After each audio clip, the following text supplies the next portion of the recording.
I had this habit, just a stupid little thing I did without thinking. Every time I came home, I'd knock 3 times before opening the door. Not for any reason, just a rhythm. That day, I didn't. My keys were already in hand and I twisted the knob like I was trying to catch the house off guard. I didn't know why I was doing it, maybe something in me already knew. Maybe my body was faster than my brain. The door opened and nothing.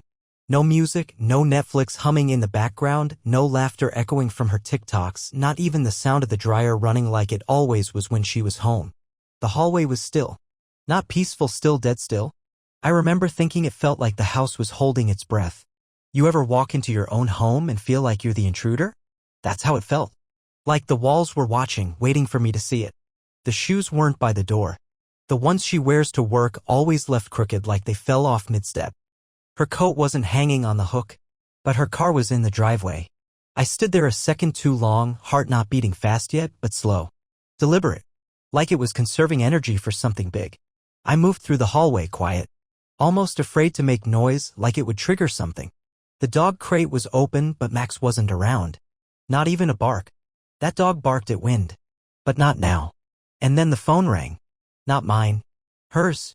Sitting on the kitchen table. Face up. Buzzing. I looked at it. Just looked. No password screen. That was weird. She always locked her phone. Even got mad when I looked too long at her wallpaper once, said I was hovering. That was her word. Hovering. I never hovered. So I walked over, slowly, like I was approaching something alive. The screen lit up again with the name Brent. No emoji. Just Brent. Never heard that name before. It kept buzzing. Then it stopped. Then it buzzed again. And something inside me cracked open. I touched the screen. Answered it. A man's voice. Wild. Desperate. Your husband's there. I'm locked in the bathroom. Call the cops. Help. I didn't say a word. I didn't have a word to say. My hand just froze in the air, phone still pressed to my ear. He kept talking, stammering something about not knowing I'd be home this early. My pulse started hammering. My vision narrowed. My mouth tasted metal. I put the phone down like it was something diseased. Walked down the hallway, slow steps, eyes locked on the bathroom door like I expected it to vanish. It was closed. Just closed. Nothing fancy. But behind it? A whole different world. And just as I reached out to turn the knob, I heard her voice. From behind me. What are you doing? She was standing by the bedroom door. Hair wet. Wearing a towel. Not shocked. Not afraid. Just annoyed. My hand was still on the doorknob. I didn't turn around. I didn't need to. You're back early, she said, and there was this sharp edge in her tone, not guilt. Not fear. More like inconvenience. Like I'd interrupted something important. I finally looked at her. She stared at me like I was the one who needed explaining to. Like I had some nerve being in my own home. Then, just like that, she smiled. Like nothing was happening. Like we were playing a game and I just didn't get the rules yet. You okay, babe? She said. I opened the bathroom door. And everything changed. The door creaked open, but it wasn't dramatic. It wasn't some cinematic reveal where everything clicked all at once. It was slow. Awkward. Real. And the smell hit first, not gross, not disgusting, just the kind of humid air that collects when someone's been stuck too long in a small space. The lights were off inside. It was dark, but I could hear him breathing. Heavy, panicked breathing like a trapped animal. He didn't even wait to see who it was. The second that door moved, he lunged forward, knocking it all the way open. A tall guy, shirt halfway buttoned, belt off, socks on, one black, one gray. His eyes met mine for just a split second and then darted behind me, toward her. I didn't move.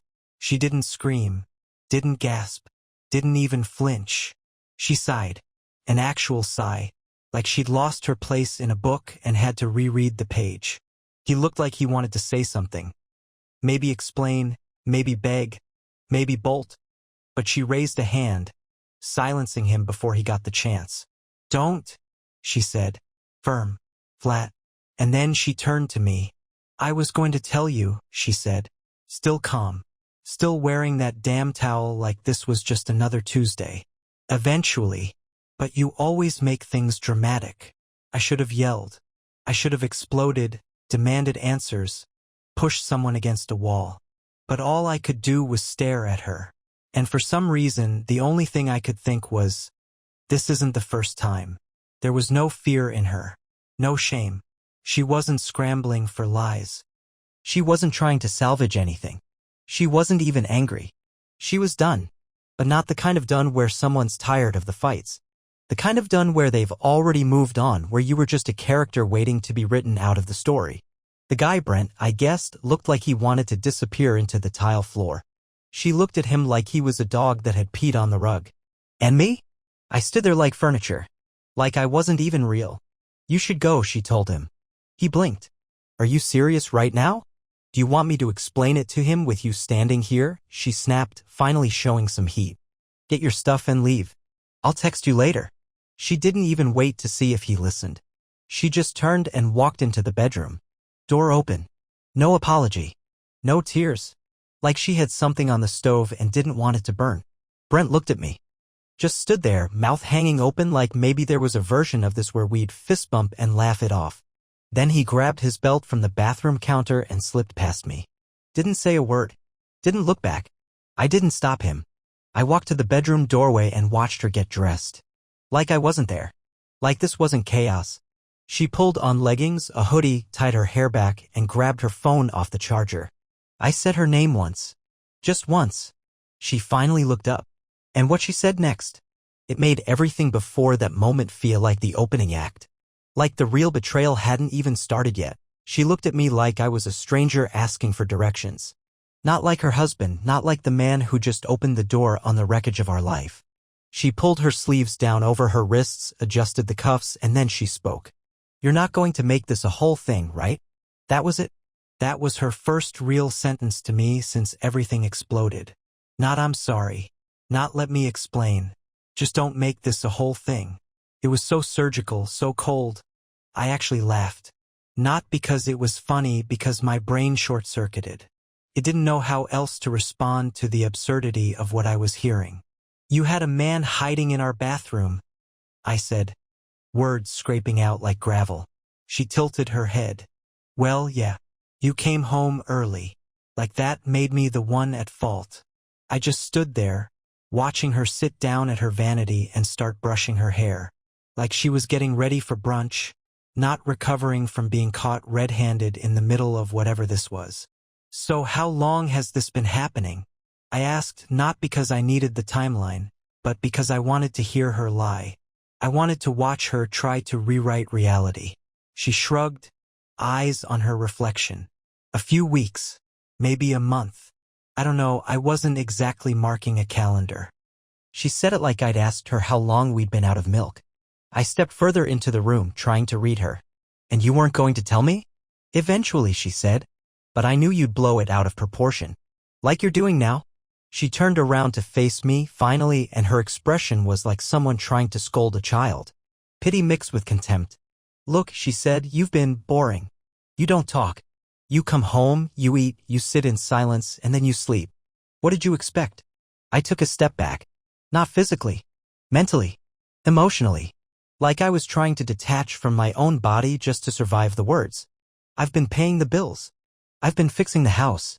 I've been here, I said, my voice cracking, rage and disbelief mixing like poison. Exactly, she snapped. You've been here. But never with me. Not really. You've just been existing in the same space. I wanted to argue. To shout. To drag out the calendar and point to all the moments I tried. All the dinners I cooked, the date nights I suggested, the random little gifts.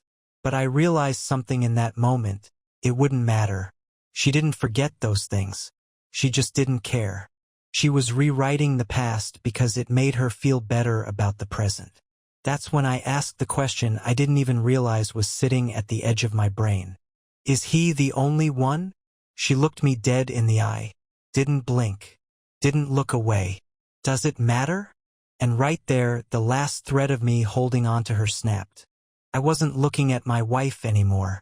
I was looking at someone who saw me as disposable, replaceable, obsolete. And the worst part? She didn't even hate me. She just didn't think about me at all that I walked out of the bedroom. Not in some storm of fury, not slamming doors or breaking things like in movies. Just quiet, hollow. My body felt heavier with every step. My hands hung useless at my sides. I passed the hallway mirror and caught a glimpse of myself, and I swear, for a second, I didn't recognize the man looking back. There's something unnatural about finding out that the person who shared your bed, your table, your everything saw you as background noise. I sat down at the kitchen table. The same table we'd bought together on a Sunday afternoon 3 years ago. The one we assembled while laughing at those garbage instructions, drinking wine, and pretending we were a team. That table had dents from her dropping her phone, faint coffee stains from my rushed mornings, one leg that always wobbled. But we never fixed it because we thought it gave the place character. Now it was just wood. I stared at her phone. Still there. Still open. For a second, I didn't want to look. Not because I was scared of what I'd find, but because I knew whatever I saw would push me past the edge I was clinging to. But I tapped it anyway. Messages. And not just from Brent. There were others. Different names. Different styles. Some flirty. Some vulgar. Some just one-liners that she never even replied to. But the fact that she didn't block them said everything. I scrolled. And kept scrolling. And the deeper I went, the more I realized that I hadn't caught her in some one-time mistake. I just tripped over the tip of an iceberg. The worst part wasn't the messages. It wasn't the pictures. It wasn't even the fact that she'd made plans with someone for next week. While I was in the room, playing on my laptop, thinking we were just spending a quiet night in. The worst part was how casual she was about all of it. No guilt. No hesitation. This wasn't a double life. It was her life. And I was just the shell she'd outgrown. The bedroom door creaked behind me. She walked in, hair tied up now, shoes on, holding her purse like she had somewhere to be. "Are we really doing this?" she asked. I looked up at her. My hands were shaking. "Doing what?" "This whole victim-hero thing you've got going on," she said, leaning on the wall like she was already over the conversation. "You think you're the only guy whose wife wanted more?" I stood up. My chair scraped back hard against the floor. "No," I said. "I think I'm the only guy who was dumb enough not to see it." That got her. Not the words, but the tone. Like she didn't expect me to stop swallowing the poison. She took a step closer. "You don't know everything," she said, softer now, trying a new tactic. "Then tell me," I said. "Tell me what you've been doing. Tell me what all these names in your phone are. Tell me why there's one message where you called me a roommate with a wallet. Tell me everything." She opened her mouth, closed it, and then she smirked. That smirk. That was the moment it hit me. She wanted me to fall apart. She needed me to lose it, to yell, to spiral, because that would make her the victim. That would make her feel justified. If I became the monster, she could be the poor, misunderstood woman driven to betrayal. But I wasn't going to give her that. I stepped away. Calm. Dead calm. She watched me like a cat waiting for the mouse to twitch. Then I said, "I'll be out of the house by tonight." Her face flickered. Just for a second. Something she hadn't expected. "And you're not taking Max," I added. That struck. Finally. Her voice rose, sharp. "You don't get to take the dog." I looked her straight in the eye. "He deserves better too." Then I walked away. Toward the garage. Toward air. Toward anything that wasn't her. And as the door shut behind me, I heard something that almost broke me. Not crying. Not begging. Just the sound of her lighting a cigarette. Like she just finished a meeting that ran 5 minutes too long. I didn't drive. I just sat in the car, engine off, keys in my lap, staring through the windshield like the answers were written in the fogged-up glass. The garage light buzzed above me. That faint flicker that I always meant to fix but never did. One of those small things that doesn't matter, until you're sitting in a car realizing your whole life was a lie. And suddenly, that flicker feels like it's mocking you. My phone vibrated in my pocket.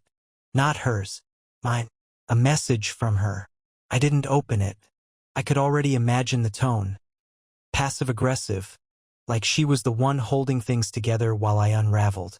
Maybe something like, "Don't be dramatic," or "We can talk later when you're calm." But there was nothing left to say. Instead, I opened my photo gallery. Not to torture myself, but to remind myself of what the hell I was walking away from. There we were, vacations, birthdays, random nights in. And every photo had this sheen, like a layer of film had been placed over them. dulling what used to feel vivid. I couldn't unsee it now. The smile she gave the camera wasn't the same one she gave me. And in every picture, there was something about her eyes.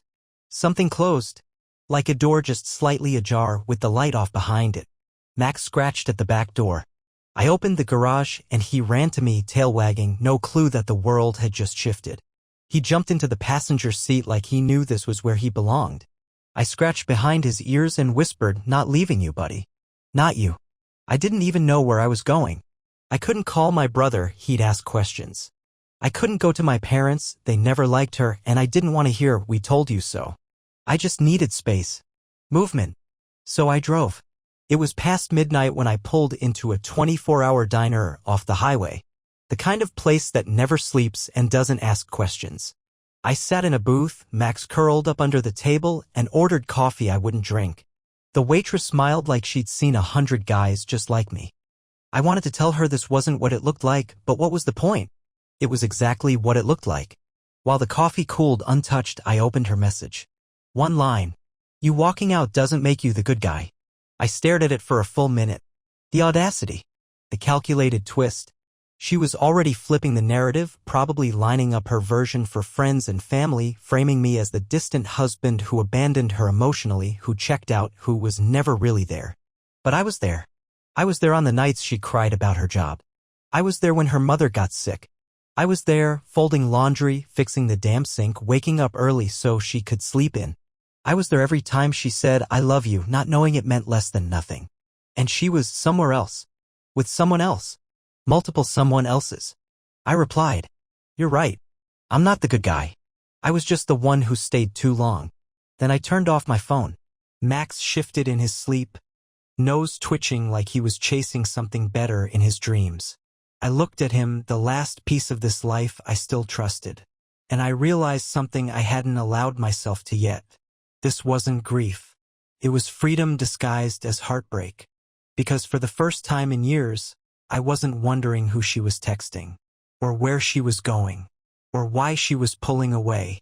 I knew, and that kind of clarity doesn't hurt forever. The next morning, the world kept turning like nothing had happened. That was the strangest part. The sun rose, the roads filled with cars, people lined up for coffee, and here I was, sitting on a park bench with Max at my feet, feeling like a ghost. Like the earth should have cracked open and swallowed something whole. I'd parked the car in the lot of some hiking trail just outside town. Not because I planned to hike, but because it was quiet. I needed somewhere not her. Somewhere she hadn't touched, laughed, lied. I hadn't spoken a word to anyone since I left. Not even a text. I was still figuring out how to speak without everything behind it sounding broken. Max perked up when he heard footsteps. A man jogged past, nodded politely, earbuds in, no idea I was sitting there rebuilding the ruins of a life. And I envied him. I envied the people who didn't know what betrayal looked like up close. Who didn't know how it felt to stand in your own home and hear a stranger yell from behind your bathroom door. The phone stayed off. I didn't want to see the fallout. I didn't want to hear her voice, or worse, the silence of her not even trying. Around noon, I drove to a storage unit facility. Rented a unit for 3 months. Didn't ask questions, didn't answer any. I stopped by a store, picked up boxes, tape, and a lock. Then finally I went back to the house. I didn't knock. I unlocked the door like it was still mine because it was, legally, technically. But it didn't feel like mine anymore. She wasn't there. The place was too neat, too untouched. The bed was made, the floors swept, the air stiff with that artificial citrus smell she used when she wanted to make things seem perfect. I started packing. Not like someone escaping. Like someone clearing a crime scene. I boxed my clothes, my books, all the tools I'd bought with my own money. The records she never touched but always claimed were ours. The photos, the small things all shoved into a bin. I didn't take everything. Just the things that were mine before her. Midway through, I found a letter. Folded, hidden behind a drawer in the nightstand. It was addressed to me. I didn't recognize the handwriting. I opened it. Inside, a few lines written in sharp black ink. "He doesn't deserve this. He still loves you. What you're doing is cruel." No name. No signature. But I knew exactly who wrote it. Her friend. The one who always looked at me like she wanted to say something but couldn't. The one who stopped visiting so much the past year. She knew. Maybe not everything, but enough. Enough to know something was wrong. And she tried. She actually tried. I folded the letter, slid it into my jacket, and sat on the edge of the bed for a moment, feeling that strange blend of grief and clarity again. The idea that someone saw me in the wreckage and still thought I was worth something. That's when the front door opened. I heard her heels on the tile. But this time, there was no guilt in her step. No hesitation. She walked in like she still owned the place. Like I was trespassing in my own memory. "Oh," she said, dropping her bag on the counter, "you came back." I didn't look at her. Just kept taping up a box. She leaned against the doorframe. "You're being dramatic, you know that, right?" No apology. No curiosity about where I'd been or how I felt. Just that cold smirk again. That control. She walked over, picked up one of the boxes. "You don't have to go. We can figure something out. Maybe take a break." I stood up, turned to her. "A break from what?" She shrugged. "From the tension. From the pressure. You've been suffocating." I laughed. Really laughed. "You had a man locked in our bathroom. And you're calling me suffocating." She looked me dead in the eye and said, without blinking, "He made me feel alive. You used to. That was it." That was her whole eulogy for us.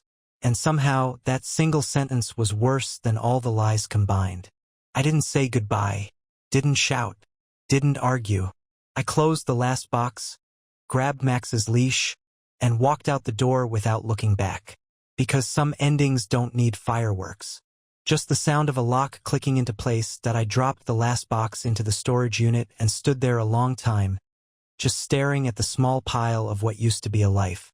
It's strange how everything you think matters. Every memory, every inside joke, every shared weekend plan, can be reduced to cardboard and tape. There was no emotion left in those boxes. No warmth. Just things. Things stripped of meaning. The unit was cold. Metallic. Echoey. But somehow it felt more honest than the house ever did. I locked it. Checked it twice. Then I left. I found a short-term rental 2 towns over. Nothing fancy, a small one-bedroom apartment above a bookstore, hardwood floors, creaky pipes, and a window that overlooked the alley behind a coffee shop. But it was mine. The air felt new. Untouched. And when I closed the door behind me, it didn't feel like anything was waiting to attack. Max paced for a bit, confused by the new smells, then curled up by the couch and sighed like even he was tired of pretending. I sat there that night in silence. Not the silence of a cold house filled with lies, this was different. This silence was clean. I should have felt sad. But all I felt was the slow exhale of something heavy leaving my chest. I didn't think about her that night. I thought about me. And that scared the hell out of me because I didn't even know who me was anymore. I'd built everything around her, my routines, my plans, my compromises, and now I was standing in the hollow of what was left, trying to figure out if there was anything left that hadn't been wrapped around her fingerprints. Then the phone buzzed again. I didn't want to look, but I did. It wasn't her. It was her friend. The one who wrote the letter. "I heard you left." "I'm sorry." I should have said more. For a moment, I just stared at the message, unsure of what to do with it. Then a second message. "She thinks this is just a phase. She's already rewriting it. Be careful. Be careful." That part chilled me more than I expected. Because I knew what it meant. She wasn't done. Not because she wanted me back, but because she couldn't stand the idea of not being in control. She wasn't mourning the marriage. She was mourning the power. The narrative. She was probably already telling people I had anger issues, that I'd been cold, maybe even hinting I was the one who drove her to stray. And she'd do it with a straight face. Because that's who she was when no one was watching. I responded, just 2 words, "Thank you."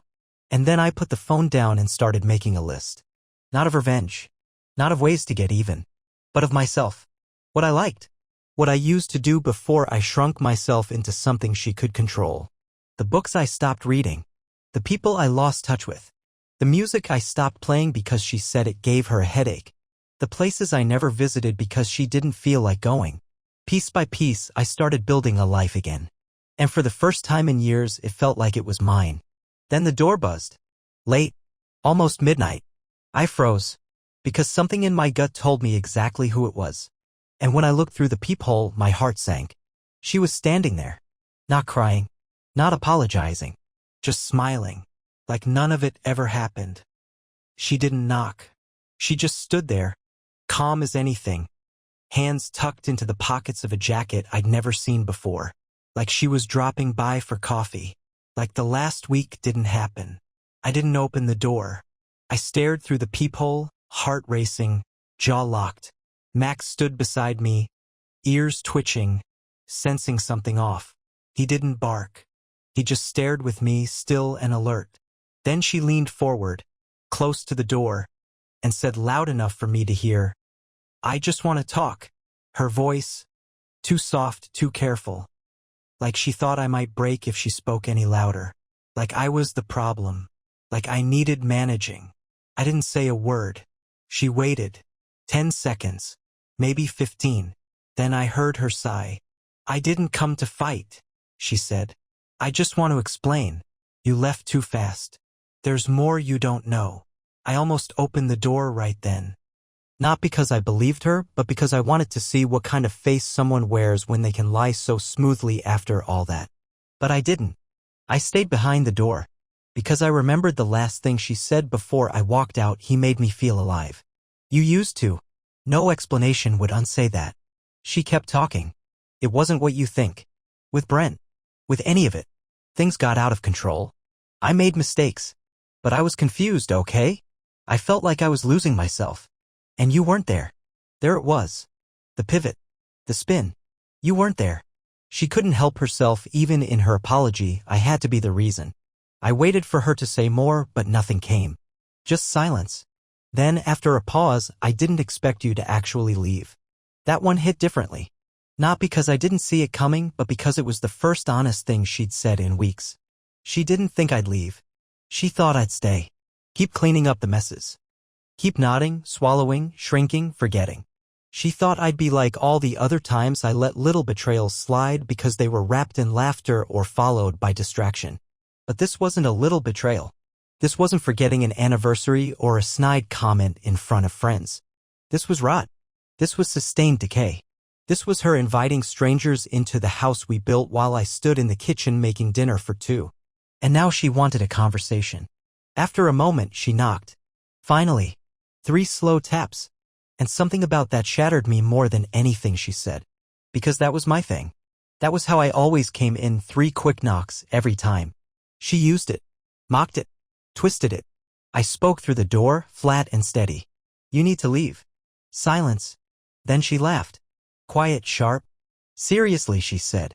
"You're going to ghost your own wife?" "No," I said. "I'm protecting myself from a stranger who happened to live in my house." That quieted her. For maybe 2 seconds. Then her voice turned cold. "You're really doing this?"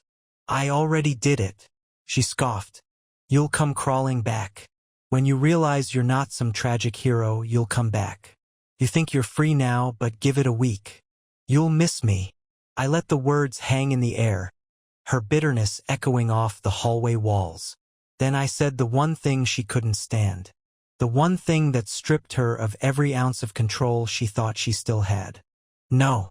You'll miss me." She didn't reply. I heard her footsteps fade, slow and sharp, down the stairs. I waited until the building door slammed shut. Then I slid down to the floor, Max beside me, my heart pounding in a body that finally felt like it belonged to me again. I didn't cry. I didn't smile. I just breathed.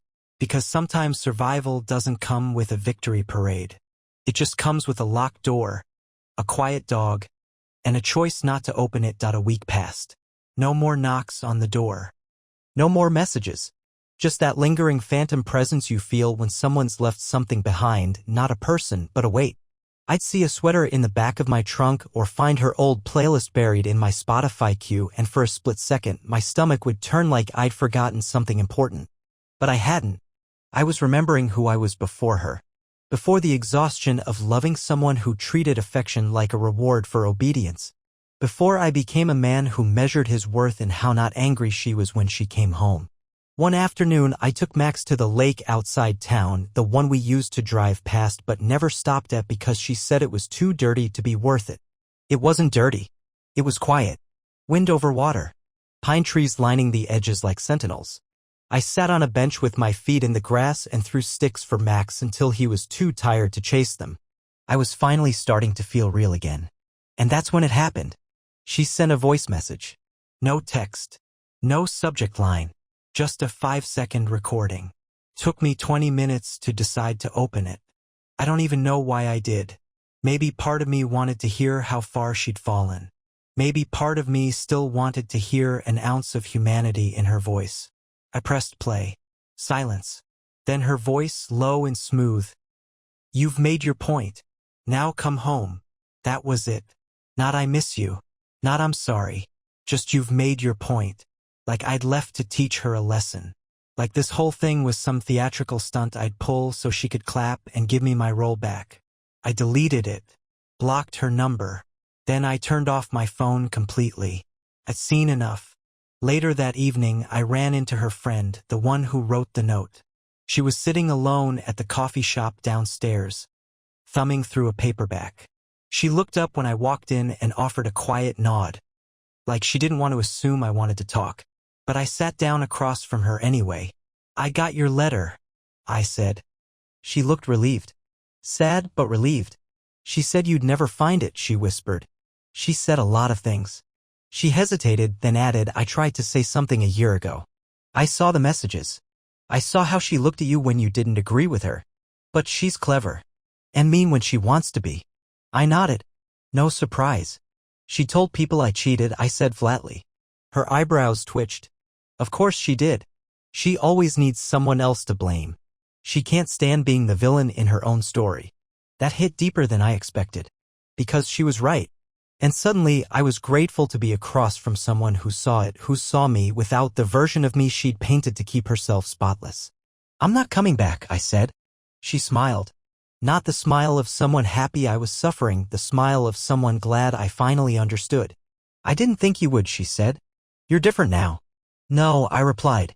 I'm just me again. I bought her a coffee. We talked for an hour. Nothing romantic. Just two people unpacking truth. And when I walked back up to my apartment, Max at my side, I felt taller, lighter, not because she was gone, but because I was gone from her orbit, her rules, her rewrites, and the further I got, the clearer everything became. There's no going back.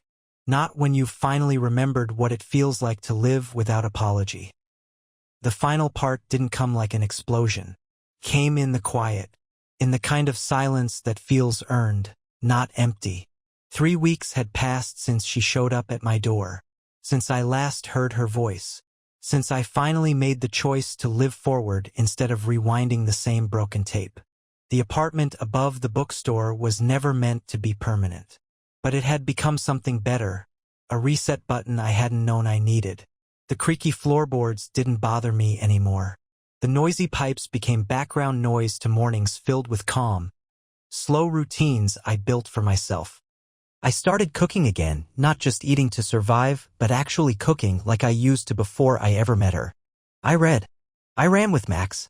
I listened to music she used to call too sad. But it wasn't sad anymore. It was true. I'd expected grief to come in waves, but it didn't. It came in fragments.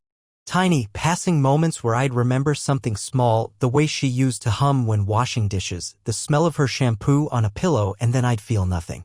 Just a strange kind of observation, like I was remembering someone else's story. And maybe I was. Because the man who stayed in that marriage, who rationalized her distance, who blamed himself for not being enough, that man wasn't me anymore. I saw a therapist once a week. Not because I was broken, but because I was curious about myself, about the patterns I let repeat, about the blind spots I had ignored.